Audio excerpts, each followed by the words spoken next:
जैसा कि विदित है कि इस बार बीएसपी के संस्थापक एवं जन्मदाता मान्यवर श्री कांशीराम जी की जयंती को होली व अन्य त्योहारों के कुछ ही घंटे बीत जाने के बाद दिनांक 15 मार्च को खासकर यूपी व दिल्ली सहित पूरे देश में इनके अनुयायियों ने अपार संख्या में इकट्ठा होकर इसे विभिन्न स्तर पर मनाया है और अपने श्रद्धा सुमन अर्पित किए हैं, जिसके लिए पार्टी उनकी अति आभारी है। साथ ही होली सहित अन्य विभिन्न त्योहारों के बीच इस बार मान्यवर श्री कांशीराम जी की जयंती जिस अति उत्साह व जोश के साथ मनाकर उनके अनुयायियों ने अपनी पार्टी को हर स्तर पर मजबूत बनाने का तथा उनकी एकमात्र उत्तराधिकारी व पार्टी की राष्ट्रीय अध्यक्ष का अपने पूरे तन मन धन से साथ देने का जो संकल्प लिया है, तो उसने पार्टी को मजबूती देने के लिए मेरे हिम्मत व हौसले को कई गुना और ज़्यादा बढ़ा दिया है, जिसे मैं अभी तक की तरह आगे भी अपने जीते जी अपने व्यक्तिगत तथा भाई बहन व रिश्ते नातों आदि के स्वार्थ में कभी भी कमज़ोर नहीं पड़ने दूंगी। वैसे भी मेरे भाई बहन व अन्य रिश्ते नाते आदि मेरे लिए केवल बहुजन समाज का ही एक अंग है, उसके सिवाय कुछ भी नहीं है। इसके अलावा पार्टी व मूवमेंट के हित में बहुजन समाज के जो भी लोग अपनी पूरी ईमानदारी व निष्ठा से कार्य करते हैं, तो उन्हें पार्टी में जरूर आगे बढ़ने का मौका दिया जाएगा और इस मामले में मेरे रिश्ते नाते आदि भी आड़े नहीं आएंगे। यहाँ मैं सावधानी के तौर पर ये भी बताना चाहूँगी कि पिछले कुछ वर्षों से सत्ता व विपक्ष में बैठी सभी जातिवादी सांप्रदायिक व पूंजीवादी पार्टियां बीएसपी के विरुद्ध अंदर अंदर आपस में मिलकर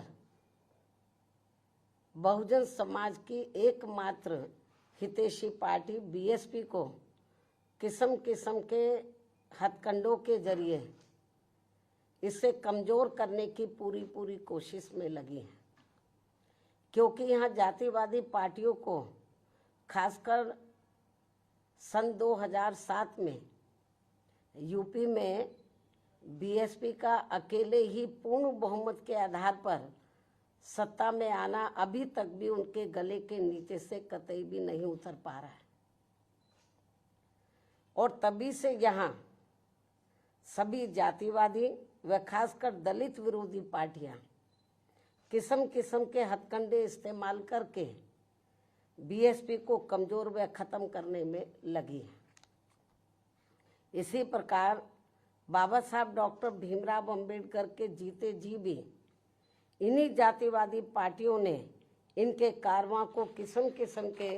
हथकंडे इस्तेमाल करके उसे कमज़ोर व ख़त्म करने का पूरा प्रयास किया था, जिसे बाबा साहब ने व बाद में मान्यवर श्री कांशीराम जी ने भी इनके मंसूबों को पूरा नहीं होने दिया है। और अब मैं भी अपने बहुजन समाज के बलबूते पर इनके इस मंसूबे को किसी भी कीमत पर पूरा नहीं होने दूंगी। ये मेरा पार्टी के लोगों को वायदा है, जिसके लिए मुझे अपने बहुजन समाज का हर स्तर पर साथ मिलना भी बहुत ज़रूरी है। और अच्छी बात यह है कि बहुजन समाज पूरे तन मन धन के साथ अब मेरे साथ खड़ा है। अभी भी खड़ा है। इतना ही नहीं बल्कि दलित व अन्य उपेक्षित वर्गों के लोगों को ये मालूम है कि ये लोग यूपी में बीएसपी की पूर्ण बहुमत की सरकार बनने से पहले यहाँ जातिवादी उच्च वर्गों के लोगों के सामने, यानी कि जो बहुजन समाज के लोग हैं, खास तौर से दलित वर्ग के लोग, यहाँ जातिवादी उच्च वर्गों के लोगों के सामने ना तो चारपाई पर बैठ सकते थे और ना ही उनके बराबर की कुर्सी पर भी बैठने की हिम्मत जुटा सकते थे। लेकिन सन 2007 में बीएसपी की अकेले पूर्ण बहुमत की सरकार बनने के बाद से ये सब अब काफी कुछ बदल गया है। अब ये लोग उनके बराबर में चारपाई व कुर्सी आदि पर भी पूरे सम्मान के साथ बैठ सकते हैं। ये जो बहुजन समाज के लोग हैं, यही है वास्तव में यहाँ सही सामाजिक परिवर्तन। यही है वास्तव में यहाँ सही सामाजिक परिवर्तन, जिसे मेरे नेतृत्व में बनी बीएसपी की सरकार ने लाया है। लोग सामाजिक परिवर्तन की बहुत बात करते हैं, लेकिन उसको धरातल पे कभी उतारते नहीं हैं। लेकिन मेरे नेतृत्व में सन 2007 में जब अकेले पूर्ण बहुमत की सरकार बनी तो इसे मैंने धरातल पे उतारा है, जिससे यहाँ यूपी में हमारे संतों, गुरुओं व महापुरुषों का काफी हद तक सपना साकार हुआ है, जिसकी वास्तव में पूरी देन मान्यवर श्री कांशीराम जी की है। और ये सब यहाँ समाज में परिवर्तन लाने के मामले में इतिहास के पन्नों में जरूर लिखा जाएगा। इसके साथ ही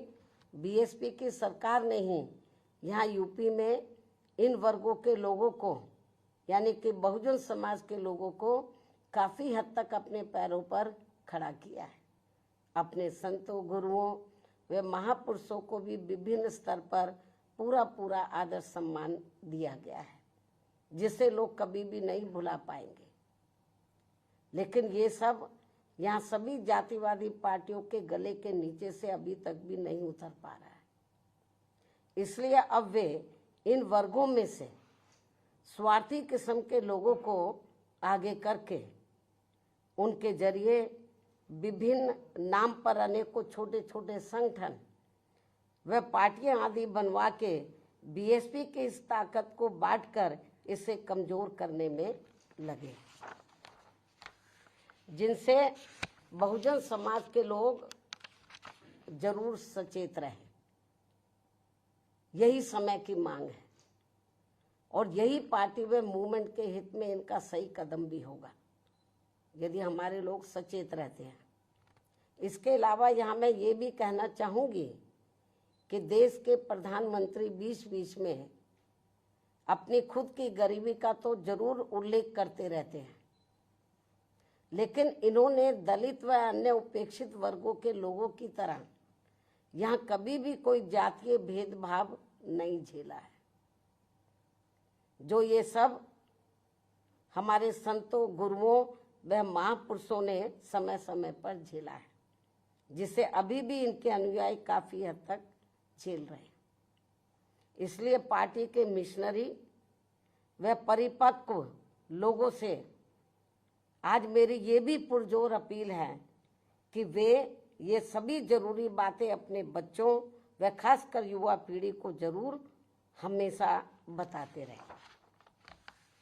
जिनको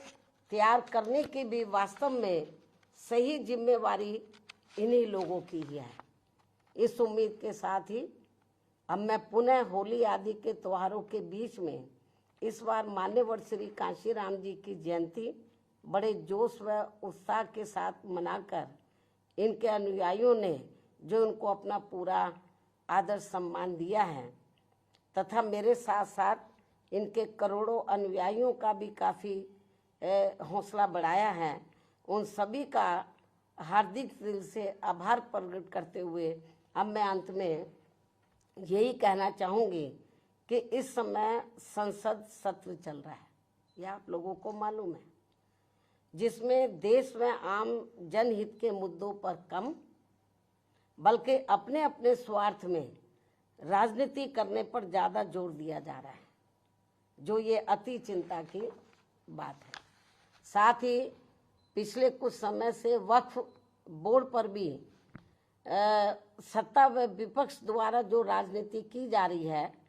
तो ये भी अति चिंता की बात है। और यदि ये मामला समय रहते आम सहमति से सुलझा लिया जाता तो ये ज़्यादा बेहतर होता। केंद्र